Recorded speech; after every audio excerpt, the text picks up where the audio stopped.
Come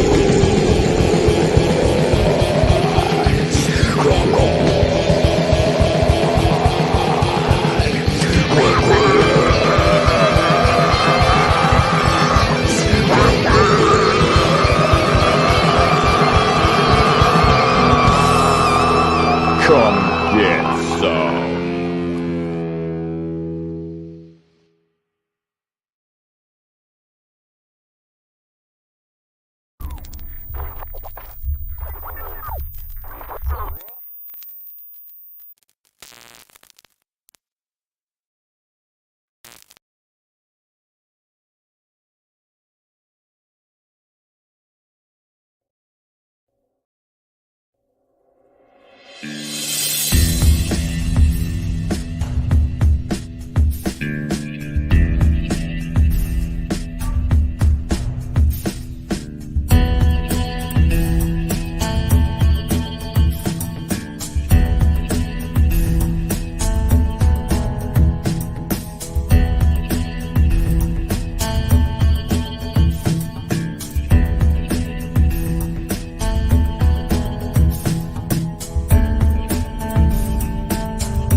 The Immortal Mask, a 1970s superhero crime noir adventure that follows a retired soldier who is given a Covenant interview with a death row inmate.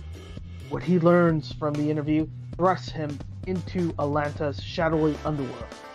He'll have to utilize his military training to survive from being hunted for the information that could topple the most powerful ruling class in the city. This is not a pre-order or a crowdfunding campaign. Get your books now at theNunneley.com. First world, come in and take a seat. Pay us no attention, it's all conspiracy. We have satire and parody, some funny, some perverse. If none of it's offensive to you, you'd be the first.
5 seconds to curtain, folks.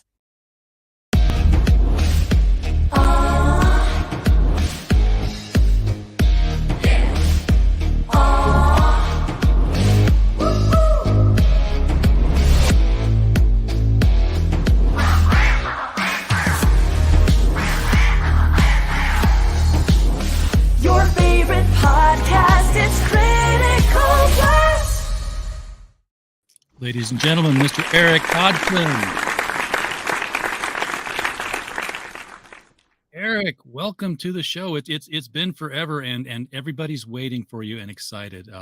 Aaron's saying everyone's about to get wet in the chat. Whatever floats your boat, man. Pixel Traders here with Let's Go and some cool little emojis here, which look like nothing in StreamYard. So I don't know why that happens, but it just does. How are you tonight, man? Well, honestly, I've been better. I just got canceled out of a Comic-Con for the weekend.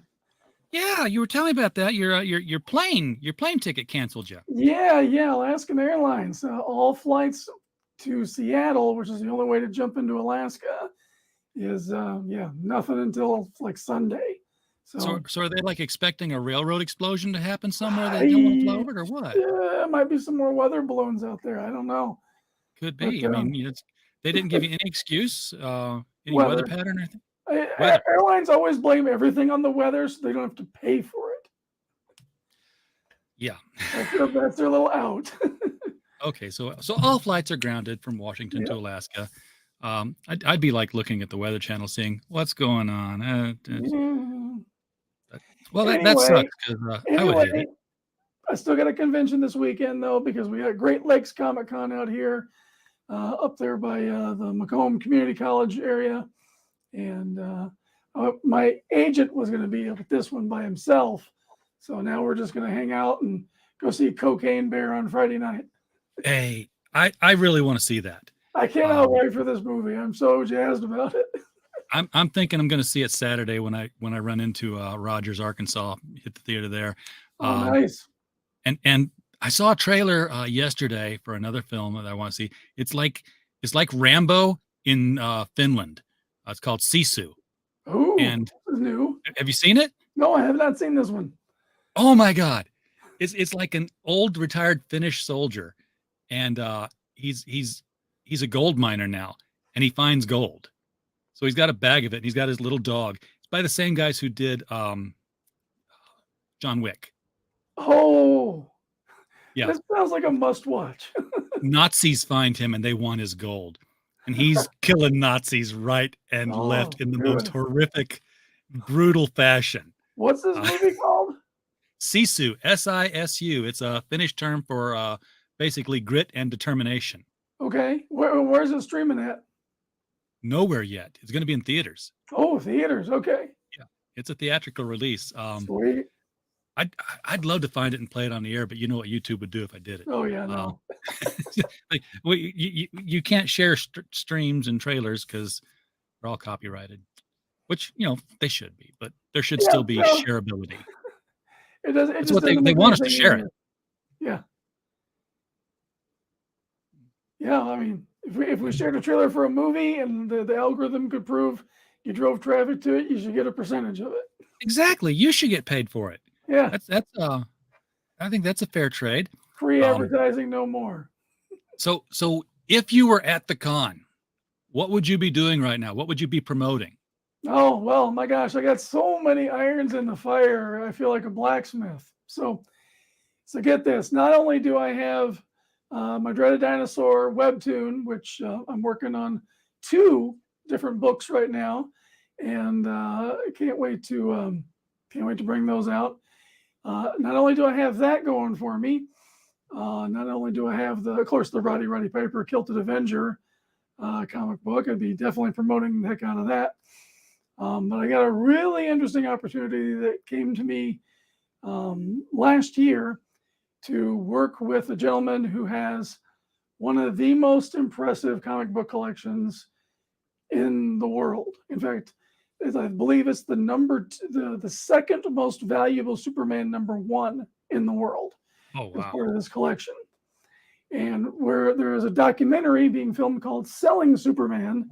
And it's about my friend Darren's life growing up with all of these comic books.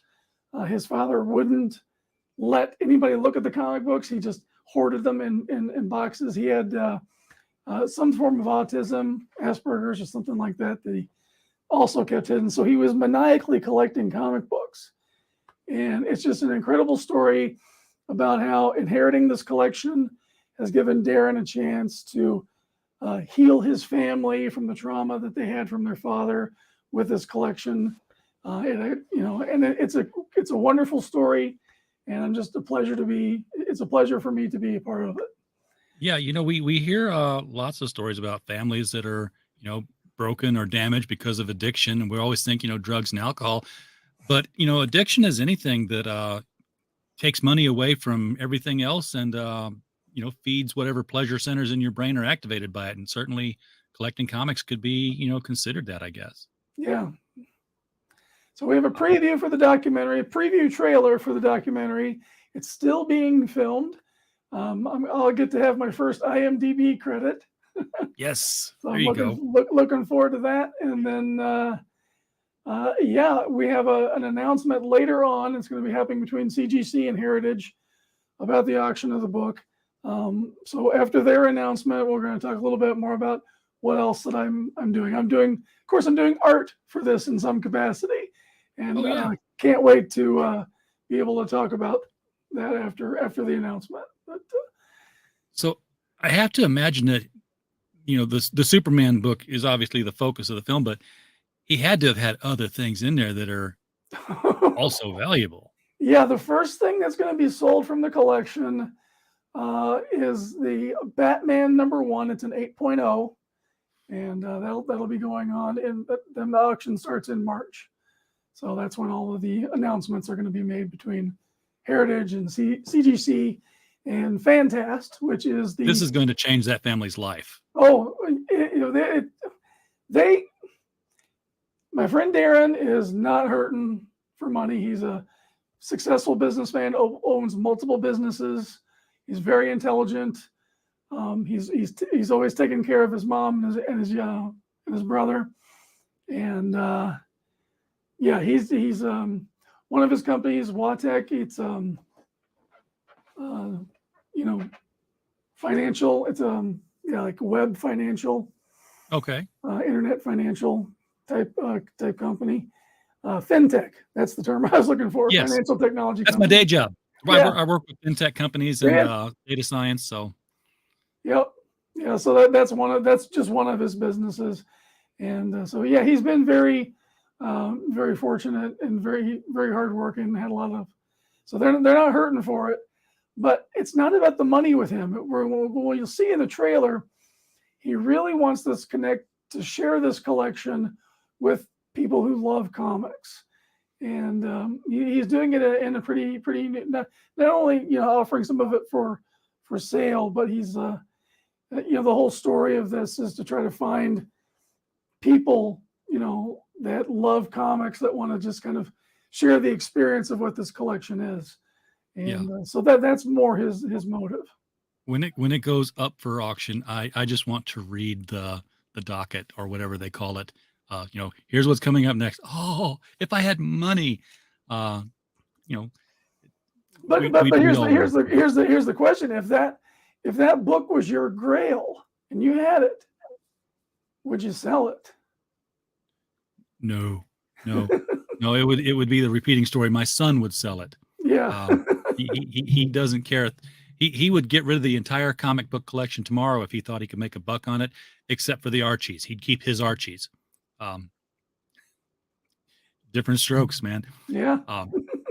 This kind of puts me in mind of a movie that I really, really enjoyed. I was trying to remember the actors' names, but the name of the movie is Comic Book Villains. Have you ever seen that? No. It's Cary Elwes and the guy who played Bullock on Gotham. It's damn, I can't remember his name now, but it's an interesting story that it's about this guy who collected comics, and he was a loner. He lived with his mom, and he all of his life he lived with his mom, and his comics were all bagged and boarded and kept in a humidity controlled room, and the Golden Age. And when he dies, there's 2 comic stores in town. One is a comics cave, where it's like, no girls allowed. We're eating hot dogs at the counter kind of thing while we're thumbing through stuff. And the other is a husband and wife, very yuppie. This is our business. We're going to make something of this. It's respectable. It's clean. And they both hear about this, and they're trying to angle for the rights to buy the collection from the mother, without, trampling on her grief or, Right. seeming like they want it too badly. Don't let her know that it's really worth a lot, because it was worth, Yeah. I mean, they're prop comic, but you're looking at Action #1. You're looking at Tech 27.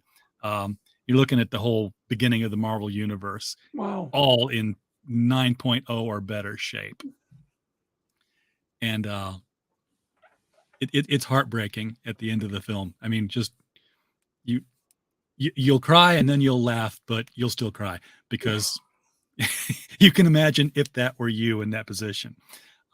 It's an old film, and I don't want to spoil the ending because it's just that good. So Oh no, I'll definitely look it up. If you haven't seen it, go check it out. It's cheap on DVD now. It didn't.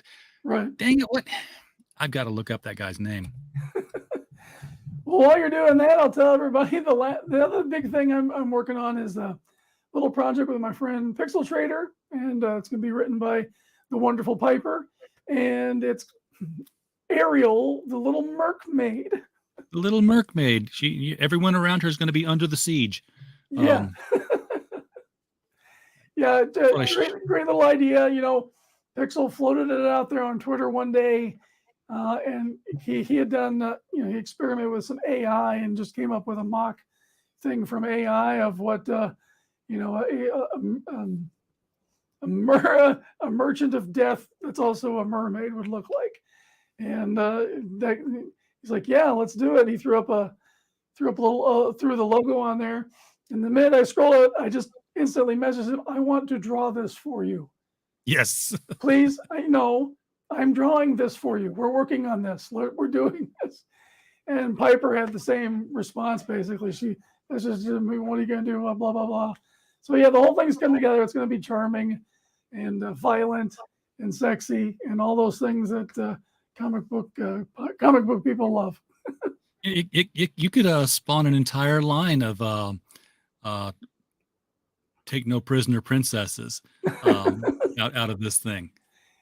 Yeah, absolutely. I think who knows? Who knows what it's going to bring? But we definitely think we've got something that's fire here. It looks very cool, and I can't wait to start seeing. I've seen some sketch pieces. Mm-hmm. I don't think they're interior pieces yet. I think they're all just kind of like playing around with concept art and stuff. Yep, the look of her has come together because we were trying to decide what it's going to look like, and now Pixel's working on his tonal abilities, and so we're looking at like it being a black and white book with spot color of red, for her hair and for all the red that she will spew forth from the bodies of her foes. Yes, absolutely. Mike Walters in the chat, dropping by to like, share, and say hi. Glad you're here, Mike. Good to see you. Not really comics history, just but a little bit. Stick around. It is some comics history we're going to take a look at here. In fact, why don't I just go ahead and bring I got to peek to the side here where my monitor is and bring the page up. This is the website for Selling Superman. The link to this is below the video. All our links are right below the video for all the stuff I got there for Eric, plus all the sponsors for the stream. You're listed, but this is I can't even imagine what it would take to go in and create a documentary like this. It looks really sharp. Yeah, we're fortunate to have I2I Productions, who the director. He's actually a personal friend of Adam's. They went to school together, and so it's really worked out pretty well with them. And it's this is a top-notch production. So is this going to be like a festival kind of thing? Not sure if it's going to end up doing that. I've heard some things about Amazon Prime. So Not sure where it's going to debut. I think they're hoping for a theatrical debut, but documentaries, they don't. It's hard to get those in Yeah, theaters they generally anymore. don't get a wide release. Right. I can't remember the last documentary that got a wide release. Last one I saw in a theater was In Search of Noah's Ark with Leonard Nimoy. Nice. So that dates me. The Ark was still wet when I saw it. So, but I'm going to unshare the screen and reshare it because I want to play this trailer here. If I'd noticed it before, I would have already taken it down and loaded it into my own videos, but I didn't. So we'll do this. We'll just share the system audio and put it back up here. And embiggen it and play it. It's embiggened. I was too busy raising my kids.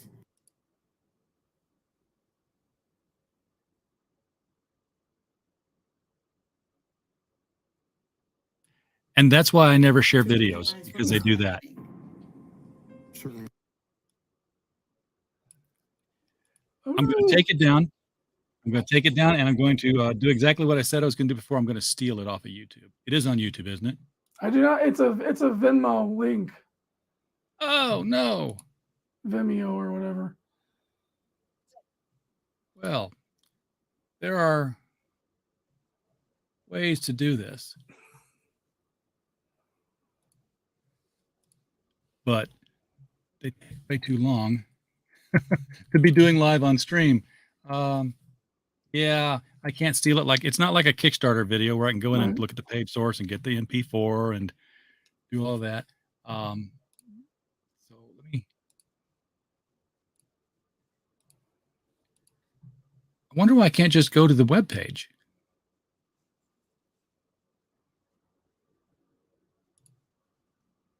It keeps playing on me, but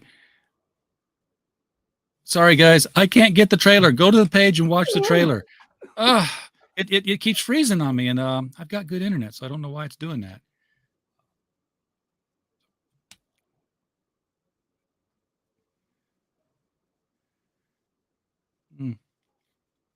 Nope, that idea won't work either. Devill Logue was the actor I was thinking of, by the way. He and Carrie Elway's the real skinny guy with the big Adam's apple. They were the ones that worked in the comics cave. Happy ending film, but kills you. So while we can't talk too much about selling Superman now, and I am extremely disappointed in that, let's talk about the other thing, which would be, come on, bring the page back up, add it to the stream. There we go. Things are playing with me tonight. The dreaded Dinosaur Man. This looks like Dog Man, but dinosaur. I mean, he's got a dinosaur head, and well, he's got a dinosaur body too, but it's man-shaped dinosaur body. Yeah, this is my webtoon, Dreaded Dinosaur Man. It's a love letter to the '80s for anybody who's read it. I think Michael Oden said it best. He said it reminded him of sitting in front of the TV Saturday morning, eating cold cereal, playing with his action figures, and that's exactly the vibe that I'm purposely going for. And it's about the main character, Dinosaur Man. He doesn't know why he looks the way he looks, why his head is that of the dinosaur, and he's an outcast. He deals with an animal side and a human side, so he's got. It's this push-pull of wild and of controlled, and he's got a reputation for being a monster and being again an outcast and feared, but he wants to be a hero. And so when you start the webtoon in chapter 1, this is his kind of first foray in trying to be a hero, save the princess type scenario, and it doesn't go very well for him. The first way out, and when you try, it doesn't really do it. You got to fail up in life, and this is especially his in the hero journey doing that. So, what pushed you into creating the dreaded Dinosaur Man? I kind of remember when this was happening. And it was a while back. It's like it's just this crazy idea, just crazy enough to work, and now here it is. Yeah. When I was first conceiving it, I was actually thinking of rebooting my old web comic, Chad the Fat Kid, which was hosted over on Drunk Duck, which is now The Duck web comics. Still hosted over there. But I had done a full freshman year of episodes for that character, got into sophomore, and then I started doing, I had to make a living, so I started working as a teacher. Didn't get a chance to do any updating to it, so several years went by before I thought, well, maybe I should try to bring that back. And things had changed so much, and I'd already said the kind of things I wanted to say. I thought I needed a new dynamic for it, so I was going to have Dinosaur Man be the cartoon that the character Chad invents, and that's where he draws that comic to deal with the angst of being bullied and picked on, which that's what I did. Well, I was, you write and draw from your own experiences to create really good stories. You have to draw on your own experiences. And so for me, freshman year, I read about terrorists. I was bullied like crazy, and to get that out, I started drawing these crude comics on notebook paper. So I wanted to bring that dynamic to Chad, and while I was writing the lore for that, I fell in love with it. I fell in love with this world, this story. When I'd sat down to draw the strip, I just wanted to jump to that. So it's, like lightning in a bottle, you got to harness it. So I just dumped the whole idea of Chad and just focused on developing this sci-fi fantasy universe. So it's kind of cool because it sounds like your creator actually created something and you just kind of jumped over and said, no, this is mine. I mean, it's yours, obviously, but the way it came about is very meta. And that's, and that story is told in the Revolt comic that was put out by Arrow in the first collected volume that was on Kickstarter, Indiegogo. You got the whole volume, and now they're releasing it as issues. So it's in that whole volume and should be in a subsequent issue, but it's the only place that secret origin of Dinosaur Man's ever going to be told. It looks very kid friendly. Am I wrong in assuming that, or? That's what I'm aiming for. Okay. It is violent. Like I said, this is a dynamic that I think is very important, especially for today's youth, and that is it's okay to fight your worst self. So with the Dinosaur Man dynamic, he's always fighting against the animal inside of him, the monster, the dinosaur, from reacting instinctively and wanting to control how he feels about the situation so that he can be the hero that he wants to be. And I think in our culture, it's too much, if you feel a certain way, then that's true for you and you should do that. No, because that leads to terrible and dark places. So that's what I'm trying to get across with the character development of Dinosaur Man, is that it is a fight. It's like you've got the angel on one side, the devil on the other, and you can overcome it, and you can be the person that you want to be, not just how you react to things. So that's right. Part of the dynamic of his character that I really want to teach in this comic. Mike Walters in chat says, the Selling Superman title reminds me of the plot that was used in both an early issue of Action and the Fleischer cartoon, in which someone would try to use Superman for profit. Totally different thing here, but close. You can use the same name. This is, the guy, they're actually going to be selling Superman #1. Now, Superman #1, you said, is the most expensive comic in the collection based on grade, of course, and age. Yeah, it's a 7.0. It displays better than a 7.0, grade rating. And I think it was valued at close to $4 million. Oh my gosh. Yeah, it's like, hey, Brian, good to see you in the chat. So he didn't have an Action one that was like in worse condition or something, but not that I'm aware of. I didn't, when I visited the collection, I didn't get to see that if he's got it. Was his father, was he collecting these off the news rack, or was he like going around buying back issues? Well, yeah, it tells it in the trailer, but initially his father was into, I think it was the older war comics. And then when he went to college, his college roommates started introducing him to superheroes, and just went manic with the idea of the superheroes. So he basically, he was he's a lawyer, was in private and public practice, and he would buy, he'd go back and start to buy whatever he could, and then the stuff that was subsequently coming out, he would buy multiple issues.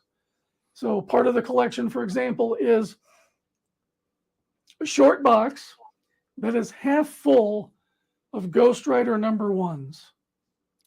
Wow. Okay. 90 grand worth of Ghost Rider #1s. All of them pristine, easily a 992, 996. Yeah. Well, at least he didn't have holofoil Robin 2 #1s. It's probably in there. There's over 30,000 books in the collection. That's a huge collection. No, sorry, 300. I'm sorry, 300,000. 300. That's okay. That's amazing though. And of course, the appreciated value from what he bought them for. Obviously, the Ghost Rider #1s he bought at cover price. Yeah. But I'm sure like the Superman #1, he probably paid a good deal of money at the time for what it was going for, but for what it's appreciated to, we've all had these stories. I used to own this. Yes, I used to own First Punisher. I used to own Death of Gwen Stacy. I had Daredevil yellow costumes, but there was a store that had a comic that I wanted. And I was like, I just looked at it because I knew I could never get it. And he unfortunately had aggressive bill collectors. Let's just put it like that, because he wasn't like paying them. Right. And a guy came in and said, I want my money this afternoon or we're going to go to court. So he took this comic from under the counter and he went to Raleigh, North Carolina, up the road, and he got $250 cash and $250 credit. So he got some comics out of having to go get rid of this thing from another store to put in his store. So he had the $250 cash to pay the guy. $500 for this book. And my wife at the time was working there. And she said, yeah, Robbie sold that book for $500. I'm like, I would have given him $500 for a cherry copy of Showcase #4. Ooh. Yes. And wow. I mean, it was sweet. And it was like, at like $1,200 at the time price. And he sold it for $5. I'm like, yeah, I would have sold the car. I don't know. But because, what's that going for now? It's over $100,000, I think. Probably. Yeah, definitely. Especially in that kind of condition. Sure. Well, that's the problem with me in the comics market. The books that go up are the ones I got rid of. Yeah, story of my life. One of the things that Darren, the gentleman with the collection, and I commiserated over was that we inherited the love of comics from our father, and that's what happened with my dad. He just had this long box full of old comics under his bed, and he said, "Here, these are yours now." And he kept the ones he liked, and he gave away because he was stationed in Germany during Vietnam, so he had all of his comics there. He gave away all of those to some German kid before coming home to have less stuff. And that's where the X-Men one was, the Avengers one, the Amazing Fantasy 15. He'd read them. He didn't need them anymore. No, of course not. Yeah. No, I've gone through, early marriage, paying bills. Let's go to the comic shop and sell some stuff. And it's one of these things like, you go up to the counter like, hey, you guys buying? It's like, well, I'm not really buying right now. And you put it on the corner. He's like, calls the boss up. Yeah, this guy's here with a copy of My Greatest Adventure #99 in the sweetest shape I've ever seen. It's like, yeah, suddenly they're buying. Suddenly, so, my first Animal Man, I had a run of X-Men that skipped 94 for whatever reason, but had all the ones up and before it. I said first Punisher, first Spider-Man, Yellow Daredevils, or not first Spider-Man, first Death of Gwen Stacy, first Spider-Man clone, all that stuff. That whole run was just there. But, yeah, one of the things I've been fortunate enough to be able to do since, I've got some of the greatest fans in the world, especially my wrestling fans. And so fortunately, my wife and I have largely been able to get out of a lot of our debts, and I can actually do some things with some money here and there. So I've been buying comics naturally. Yes, of course. And getting trying to get ones that I never had. My grails, my ultimate grail would be a Tales of Suspense 39, but I'm gonna have to get really successful with Dinosaur Man's IP, I think, before I can buy a really good copy of that. When I was in college. Go ahead. Well, that was the big treat when I visited the collection the first time, because found out I'm a big Iron Man fan, and I'm wearing it right now. This was my interview to work with him doing art and stuff. We had met at Motor City Comic Con, and he loved my covers of wrestling because obviously he's got the covers that I swipe, all the old comics. He's got those in his collection. And so we connected on that. We connected on some other levels, and it's like, yeah, I'll call you up and give me your number and stuff. Yeah, we'll do it. We were initially talking about doing a movie poster for the documentary. That's not the big surprise, but that has turned into a larger role for myself, and it's been wonderful working with him. But when I went to visit it, I got to hold my Grail, and it's like a 7.5, I think. Yep. Just beautiful Tales of Suspense 39. I'm just grinning ear to ear from this whole thing. And so to welcome me into the fold, and this is one of the things that I really remark about this man, is that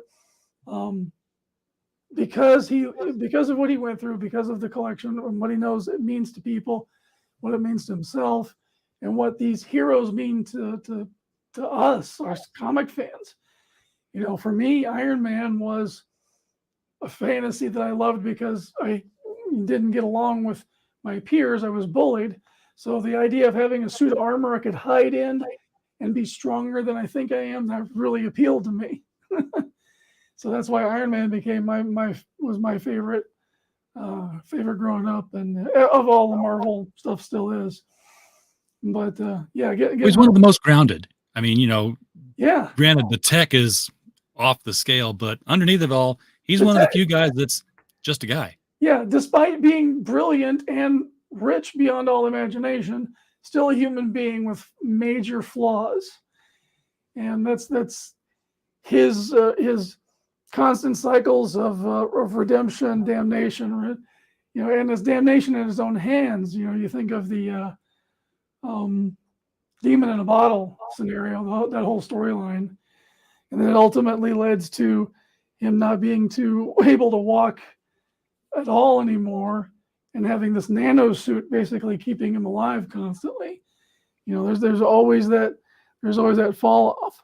But so too, I'm gonna show you this to welcome me into the fold. Oh man, are you getting what I think you're getting? Look at that. Look at that. Damn. Yes, that is fan. Yeah, wait a second. Big screen, embiggen. The Invincible Iron Man. Look at that. Oh, that's not Journey into Mystery, but that is that's number 1, right? Yeah, this is Iron Man number 1. Retells his origin. One of my favorite. This is my favorite piece of my collection. I was presented with this, and very, very, very kind of him to do that. This was not my salary either. I was gonna say that covered it, right? Well, hey, yeah, you know what? But I am close to the Grail because this was one of my recent gets. So, not the first, but still an early. Make an appearance. First golden armor. Yep. That is some sweet stuff. So yeah, I could talk about old comics like all day. You should Pop should reach out to you and have you on the show offs, because that's a show where they just two guys are sitting there showing their comic covers to each other. I got this one. And they have extensive collections, so it's like they still haven't gone through all their stuff. That's cool. Yeah, that's what I was trying to do with my studio here, because I wanted to do my own YouTube content, and you can sub to me if you want. It's Dreaded Dinosaur on YouTube. But I'm a perfectionist with production value. It's part of the reason why it took me 2 years to draw Roddy Piper. The other reason I had to earn income, so I was over at conventions all the time. It just stretched it all out. But I'm not the fastest because I obsess over the details and anatomy and all those things. Yeah. So, well, you know what they say: perfect is the opposite of done, or the enemy of done. Perfect is definitely the enemy of done. So for me doing a YouTube channel, I wanted it to have some production values. So I've constantly been going back and forth, trying to figure this whole thing out with good lighting, with having a backdrop. You can get the nice little bit of blurriness to the backdrop while I'm in focus, all of those things. So until that looked right, I don't want to do any streaming. I hear you. Mike, yeah, Iron Man and Batman are probably exact matches if the universes were to cross over. In fact, the more that Batman improves his suit, the closer to Iron Man he becomes. Mm-hmm. It's impenetrable pretty much now, especially when he's wearing that Frank Miller fight Superman armor. He's Iron Man with bat ears. That's pretty much, yeah. Yeah, Iron Bat. I had my grails, had them, got them, lost them. But I always wanted to get House of Secrets 92, which, first Swamp Thing. And then when I learned that Wrightson was basically sketching Louise Simonson at her dresser for that cover, I was like, oh, now I really want it because now I know history behind the cover. You're going to get up and go get it, aren't you? Oh. He's just got it right there. This has become the show offs part 2 after dark. And it looks like Santa Claus is going to come down your comics wall at any time. That whole brick layout there is like a chimney fireplace. Oh yeah. Oh no! Oh, don't make me cry, man. There it is. There it is. Yes, Louise Simonson. That's the way you and I connect because my favorite in DC is Swamp Thing. I am a huge Swamp Thing fan. I was always a Swamp Thing fan from the beginning. In fact, I'm a little embarrassed to admit this, but there is a letter in Swamp Thing that I wrote that they printed. Really? Yes. Oh my! Because I was reading all the rights and stuff, and then when they brought it back, I was reading all that whole, the little girl Antichrist long-running story arc thing, and they published my letter telling them how much I really didn't like the change of direction that things were going with this new team they had brought on. This Alan Moore guy and Bissett and Totalben. I'm like, this is not Swamp Thing anymore. What are you guys doing? And I'm like, if I could ever go back in time and say, don't send that. Just don't.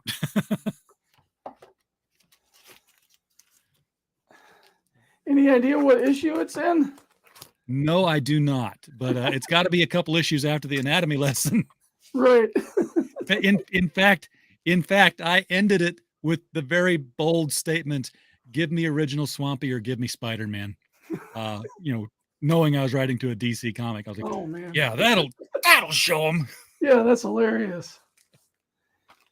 I'm not just superhero stuff, but I'm a huge mark for Golden Age sci-fi. Oh yes. Oh, Planet Comics. You know what? You might have some fun doing. We've been highlighting Mike's chats here in the chat, but Mike's got his own channel called The Mike Stand, and every Friday night he deviates from his niche news format and he goes into the comic historical retrospective. Mike's one of those guys where you people walk into the comic shop and say, "Hey, where do I start reading comics?" And they're like, "Well, Dark Batman Year One, Dark Knight Returns, Watchmen, get into those." He's like, "When did they start printing them?" And he just went back then. He just went right back to the beginning, and he's reading with guests the Golden Age comics in sequential order, doing voices and everything. Now he's not doing all of them. You can't. But I go in there with him sometimes, and we'll read Adventures of the Clock and Crack Comics. That sounds so wonderful. It's a fun time. It's and he hadn't got struck yet, so I guess it's okay to read Golden Age comics. Make sure you DM me that. I want to friend that and follow that. That sounds like a joy. It really is. I was remarking earlier today, out of my frustration over having my Comic-Con canceled on me. Somebody made the post. Gosh, where's my train of thought going on this? Here, you need one of these? Yeah. No, that yeah, it left the station. Where was I going with that? Don't know. Golden Age comics. We got derailed. You showed Planet Comics, and then you put the whole stack down because I started talking. Yeah, those comics though are well, they're all great. We love comics. Period. Right. My goal in college, when the New Teen Titans was a thing, and I had all of them up to that point, was I said, I knew that the Teen Titans had been a favorite of mine since I was a kid. Bit of background on my comics history. There was no comic stores when I grew up. I'm 55. Of course, there were no comic stores when I grew up. But I grew up in Sparta, Illinois. And if you know comics, you know that they were all printed there. So if you knew people who worked at the printing plant, which employed half the town, they were bringing home print overruns like they were day-old donuts at the bakery. So you had a friend whose mom or dad worked there, or you just went to yard sales of people who worked there. That's where I got comics. So my dad didn't collect, but he read, and he didn't care if I read them. So, you know, Jonah Hex, Unknown Soldier, all that stuff laying around. And I just started keeping them. I have the Superman that I remember as being my very first comic book. I may have had one before then and just can't remember what it was because they were just there. Right. But you know, I learned how to read off of these things before going to kindergarten, and nobody knew it until first grade because I didn't say anything because I thought, can't you read? Isn't that something we just do? But yeah, I had the old Teen Titans, the Nick Cardy, Bob Haney stuff. And I think the one that impacted me most, that made me a huge Teen Titans fan, is that one with the Golden Emperor bug. And there's this cover where they're on this raft in the Amazon River and they're going over a falls into this giant horned skull. And Cardy had just put as much realism to that as possible. It's like, they're superheroes, but that doesn't look like a superhero book. And that's cool. So, you know, and at one point I had them all the old Teen Titans, all the new Teen Titans, all the Brave and Bolds where they appeared, including the Robin, Aqualad, and Kid Flash team up. Cool. That was my, and I haughtily said in my dorm room, it's like, yeah, I'm just going to get all the appearances of the new Teen Titan. And if you were a Teen Titan and you were in a book, I'm just going to get them all. And they're like, yeah, you know, More Fun Comics where Speedy first appears is like $100,000, right? Right. Well, okay, maybe not that extensive. Oh, collecting comics. It's just what I do now is I'll be on Twitter and somebody will show up a cover and it's like, hey, look at this crazy cover. I'm like, I remember that was a pretty good era of comics. Wonder what that's going for on eBay. Yeah, $7, bought, sold. So, you know, you just show me cool covers on eBay and I will be buying stuff. Oh, yeah, I totally agree. A lot of the stuff that I've been adding to my collection, my goal in my collection is to have a complete Iron Man run, you know, up until the whole young Tony Stark from another multiverse brought in, blah, blah, blah. It kind of all stopped then, didn't it? Yeah, it kind of all stopped then. So I want to get that whole, I want to do a complete run, and I'm probably about 80% of the way there. Unless I really come into good fortune, I probably won't add a Tales 39, but I'm close to getting all of the rest of the Tales of Suspense. Is Tony Stark even alive anymore? I mean, sometimes I see him and sometimes I'm told he's dead. Yeah, no, I don't know. It's current year stuff has just been so, well, you know. Yeah, I mean, Marvel discovered the multiverse, and it was the worst thing that happened to him. And outside of that, it's like one of the reasons why I'm a huge anime fan is that they care so much about their characters and not keep bringing them back to merchandise more off of, you know? Yeah. How many times has DC rebooted? You know, how many times has Marvel rebooted? How many number ones are out there for, you know, half a dozen, you know, whatever. And it's just,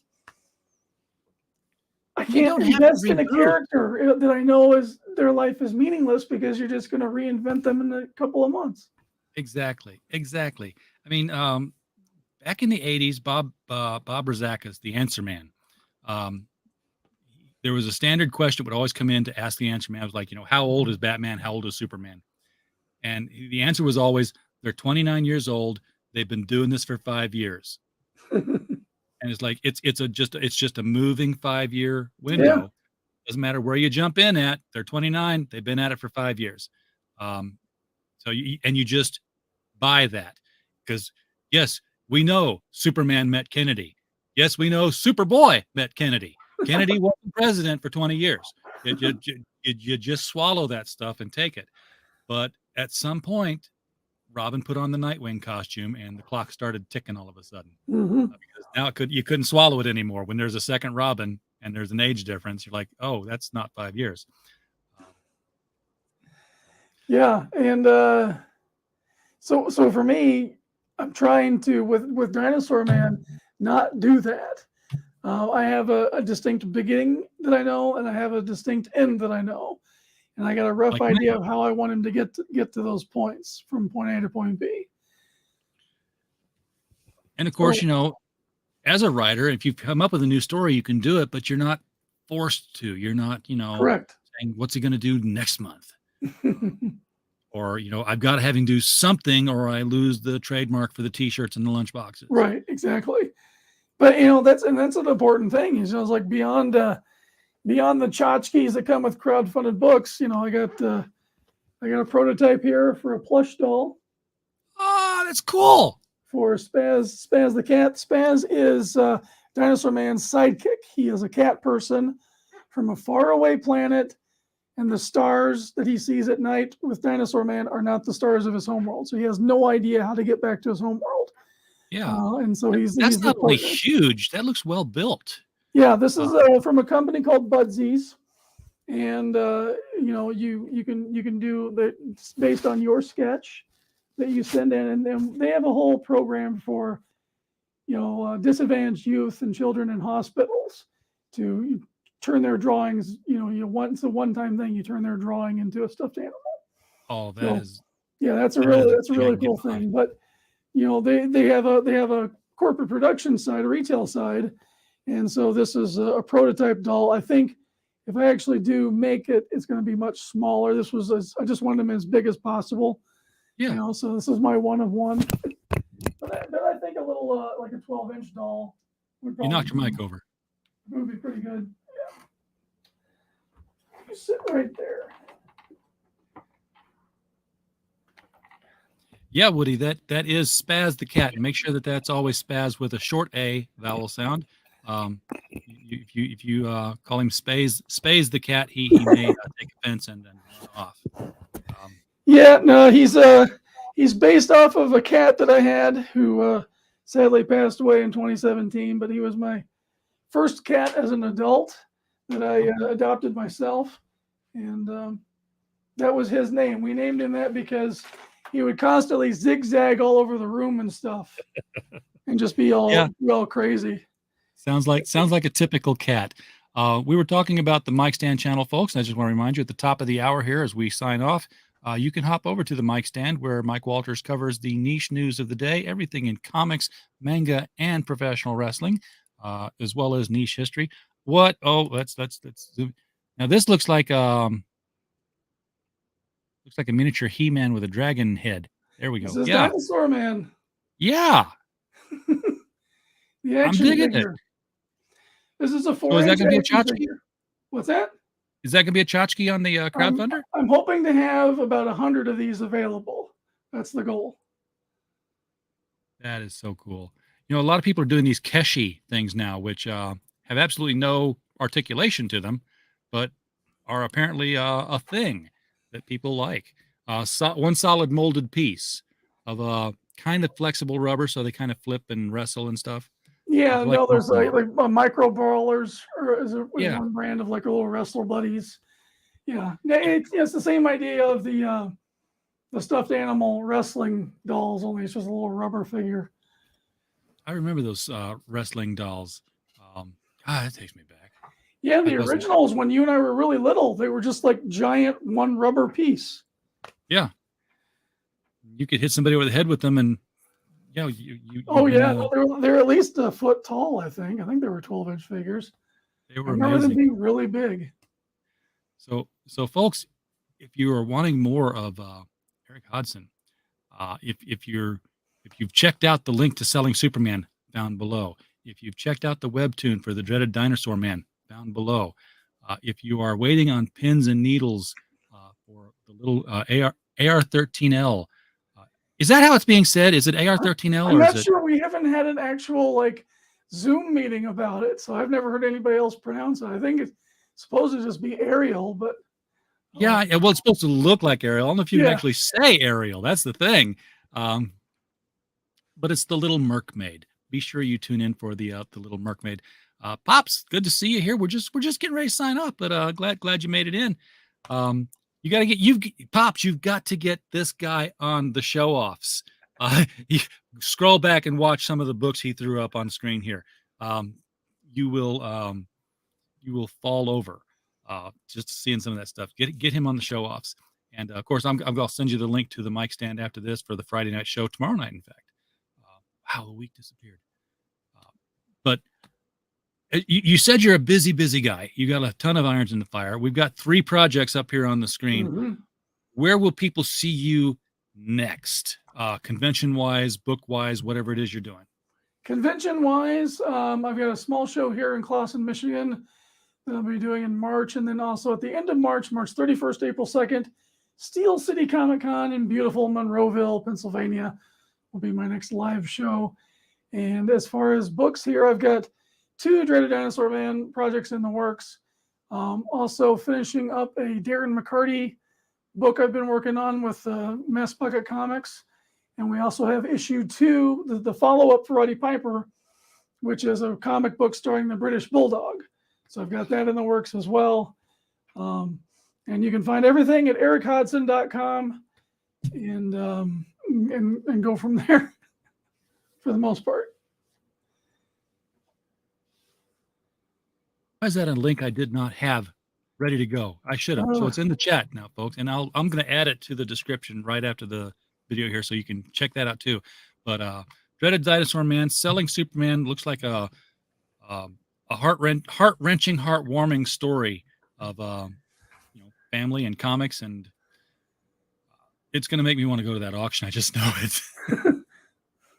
It's probably going to be an online auction too. Yeah, it's heritage auctions. Yeah. Okay, we can watch it online. It's just like, yep, can't afford that. Yep, can't afford that. Never see it again. Can't afford that. Right.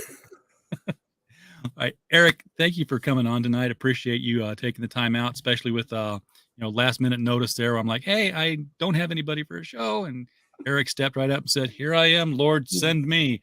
No, that was Samuel. Getting my stories mixed up. Wayne coming in here at the last. Glad you're here, man. Glad to see you. Everybody in the chat, thank you so much for popping in tonight. We don't have a show without you. We're just podcast falling in the woods, making no sound whatsoever. So we're glad you're here. And as always, while you were here, we just hope you had a blast. Good night, everybody.